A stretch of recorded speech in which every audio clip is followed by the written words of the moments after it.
Desperation makes you do stupid things.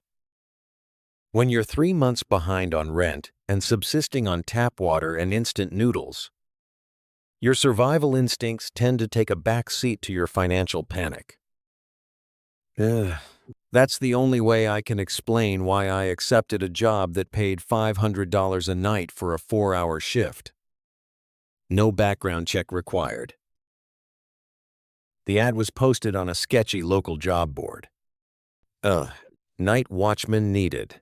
Midnight to 4 a.m. Sit in a chair. Watch a screen. $500 cash per shift. Must have flawless attention span. I met the employer, a gaunt, jittery man who introduced himself only as Mr. Vance, at the location. A decommissioned underground subway terminal on the edge of the city.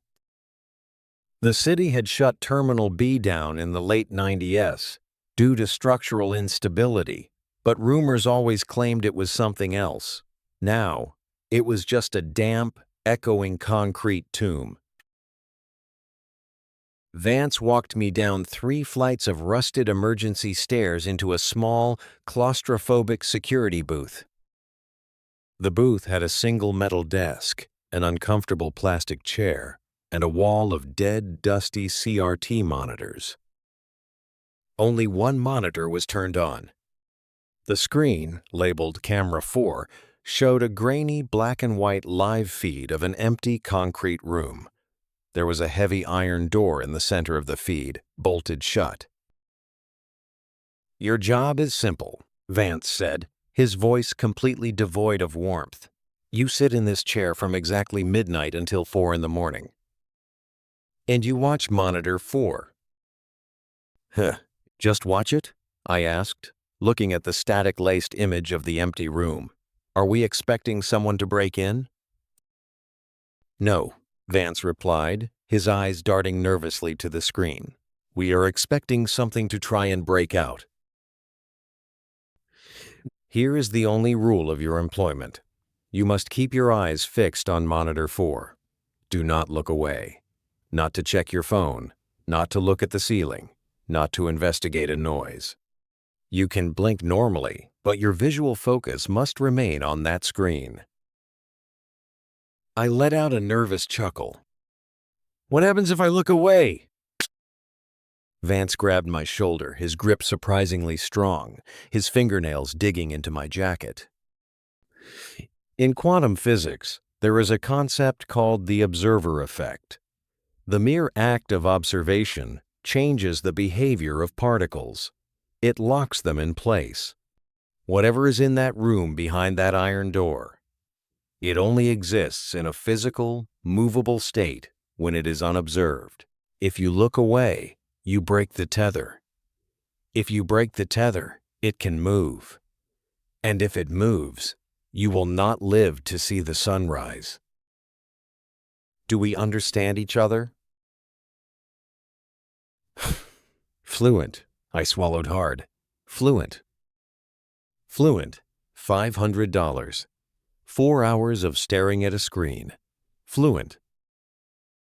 Neutral. I understand. Neutral. Neutral. Good. The door locks from the outside. I will be back at 4:01 a.m. to let you out. Neutral. Fluent. He left. I heard the heavy deadbolt slide into place. I was locked in the security booth. Fluent. Fluent. It was 11:55 p.m. I took a deep breath, cracked my neck, and glued my eyes to Monitor 4. Fluent. Fluent. The first hour was agonizingly boring. Fluent. Fluent. My eyes watered from the harsh glare of the cathode ray tube screen.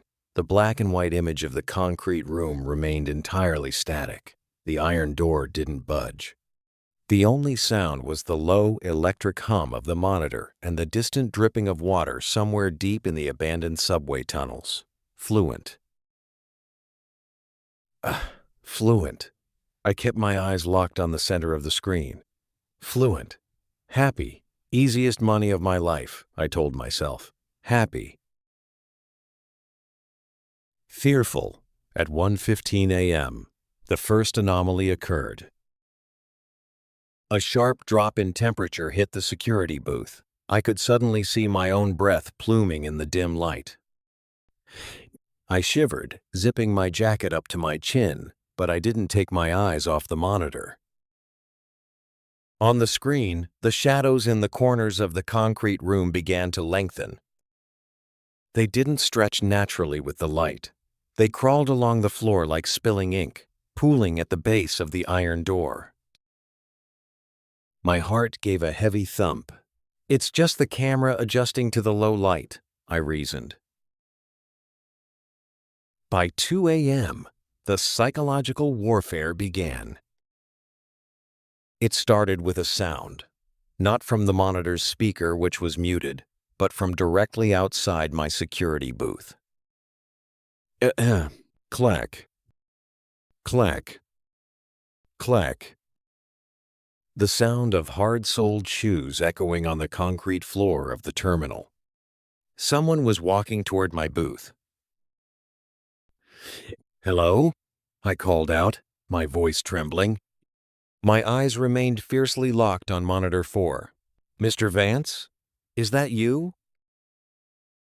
No answer. The footsteps stopped right outside the locked door of my booth. Every human instinct screamed at me to turn my head, to look over my left shoulder at the narrow reinforced window of the booth door, to see who was standing there. But Vance's warning echoed in my skull. Do not look away. If it is unobserved, it can move. Fearful. It's a trick, I realized. A cold sweat breaking out across my forehead. It wants me to look at the door, so I stop looking at the screen. Fearful. Fluent, I forced my eyes wider, staring intensely at the iron door on the monitor. Fluent. Fearful. At 2:45 a.m., the image on monitor 4 flickered. Fearful. Fluent. A burst of heavy static washed over the screen, accompanied by a high-pitched squeal. When the image cleared a second later, the iron door in the concrete room was wide open. Fluent. Fearful. Beyond the door was absolute pitch-black darkness. Fearful.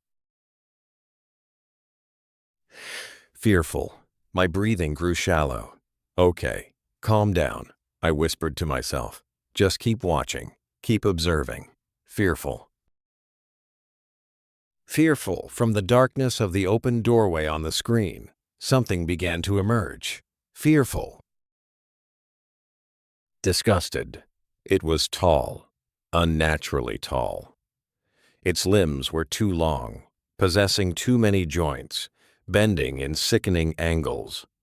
It wore a tattered, filth-covered suit. But the worst part was its face. Disgusted. Fearful, or rather, the lack of it. Where a face should have been, there was just a smooth, pale expanse of skin, save for a single, massive, vertical mouth stretched into a grotesque smile, revealing rows of needle-like teeth. Fearful. Fluent. The creature stepped into the center of the room on the screen. It stood perfectly still, facing the camera, facing me. Fluent. Fearful. "I see you," I whispered, my voice shaking uncontrollably. "I'm observing you. You can't move." Fearful. Fluent. The creature on the screen slowly raised a long skeletal finger. Fluent. Surprised, but it didn't point at the camera. Surprised. Fluent. It pointed to the right. Fluent. Surprised suddenly, my cell phone, sitting on the desk just outside my peripheral vision, began to vibrate wildly. Surprised. Neutral bzz. Buzz. Buzz. I could see the glow of the screen out of the corner of my eye. It was ringing. The creature on the monitor lowered its arm and tilted its head, its jagged smile widening. It was waiting for me to glance down at the phone. I'm not looking," I growled, tears of pure terror stinging my eyes. "I know what you're doing." The phone stopped ringing. The room plunged back into silence. On the screen, the creature's smile fell. It seemed angry. It took a sudden, violently fast step toward the camera, its face filling the monitor. I jumped in my chair, letting out a yelp, but I kept my eyes locked on its terrifying visage. Then, at 3:30 a.m., things escalated from terrifying to unbearable. The lights inside my security booth suddenly died. I was plunged into total darkness, the only source of illumination coming from the pale, sickly glow of Monitor 4. And then, I heard it. Inside the booth with me. A soft, wet scraping sound from the dark corner of the room, directly behind my chair, the sound of something large dragging itself across the floor. My blood turned to ice in my veins. My chest seized up, depriving my brain of oxygen. "It's impossible," my mind screamed. "I never looked away from the monitor. It's trapped on the screen. It can't be in here." The creature on the monitor was still there, its face pressed against the camera lens, staring at me. Hiss. Scrape. The sound behind me was getting closer. I could hear heavy, ragged breathing. I could smell the stench of rotting meat and stagnant water flooding the small booth. It's an auditory hallucination, I sobbed aloud, my hands gripping the edges of the desk so hard my knuckles were white. It's a trick. It's trying to make me turn around. If I turn around to look behind me, I take my eyes off the monitor. A heavy, ice-cold pressure gently rested on my left shoulder. It felt exactly like a hand. A massive, freezing hand with too many fingers. A voice whispered directly into my ear. It sounded like two stones grinding together. "Shh, look at me." Tears streamed down my face. My whole body convulsed with terror. The instinct to whip my head around, to fight whatever was touching me, was almost impossible to resist. The primal part of my brain was begging me to look at the predator behind me. But the logical part of my brain remembered Vance's words. "Do not break the tether." Fearful. No. I choked out, staring defiantly at the glowing screen, locking eyes with the creature on the monitor. "I won't look away. You aren't real. Fearful." Fearful, the hand on my shoulder squeezed, sending a jolt of agonizing pain down my arm. Fearful. Fearful, I screamed, biting my tongue until I tasted blood. Fearful. Angry. Turn around. Angry. Fearful. The voice behind me hissed, louder this time. The air against my neck was freezing. Fearful. Fearful. Just 15 more minutes, I chanted, staring at the timestamp in the corner of the monitor. Just 15 more minutes. Fearful. Fearful. The creature on the screen began to violently thrash against the camera, its mouth opening and closing in silent, enraged screams. Fearful. Fearful, the hand on my shoulder clawed at my jacket, tearing the fabric. I squeezed my eyes shut for a microsecond just to blink and snapped them open again, locking onto the screen. Fearful. Fluent, the assault was relentless. The breathing on my neck, the scratching on the back of my chair, the horrifying whispers detailing exactly how it was going to tear me apart. But I didn't break. I didn't move my head a single millimeter. I stared at the creature on the screen with a manic, desperate intensity. Fluent. Surprised. And then a sharp electronic beep pierced the air. Surprised. Neutral my digital watch. 4 a.m. The heavy deadbolt on the security booth door clicked loudly. The door swung open, and the harsh fluorescent lights of the hallway flooded into the room, banishing the darkness. The hand on my shoulder vanished. The suffocating stench disappeared. On the screen, the creature froze, then slowly retreated back into the darkness of the iron door, blending into the static until the room was empty once again.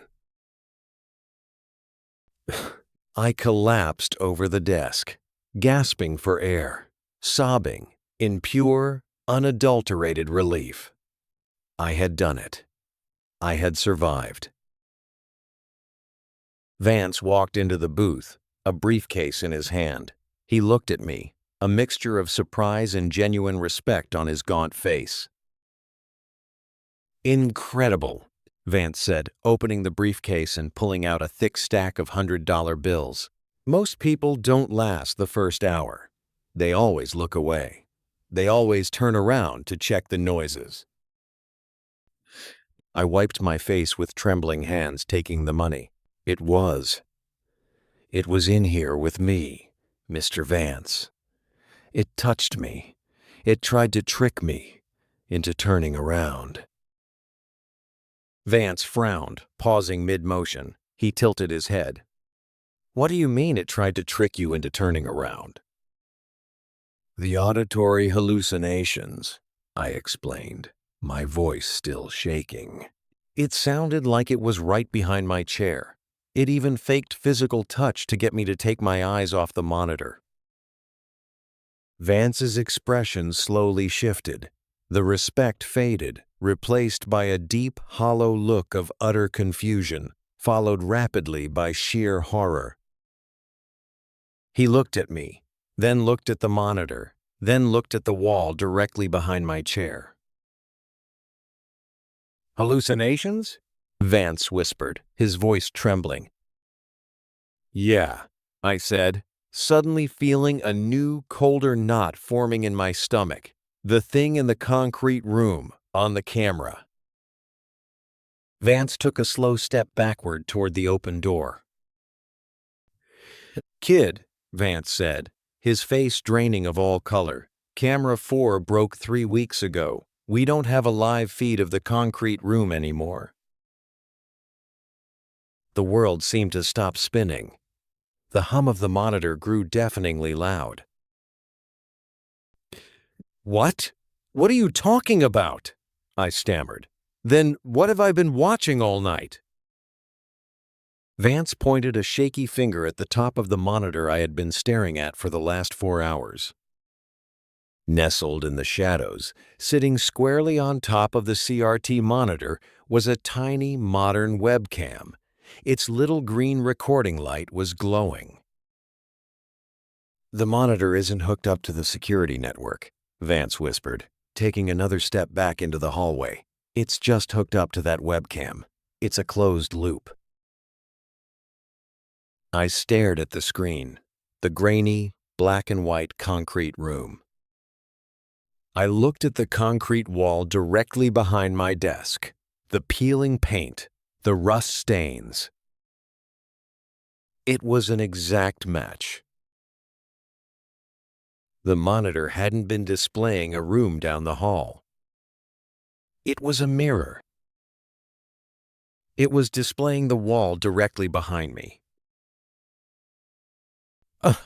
The realization hit me with the force of a freight train. The entity hadn't been trapped inside a distant room. The entity hadn't been trying to trick me into turning around so it could escape from the screen. I had been told to look at the screen to keep the entity observed, but because the screen was just a mirror of the wall behind me, staring at the screen meant I was keeping my back turned to the room. The entity wasn't on the monitor. The entity had been standing directly behind me the entire night.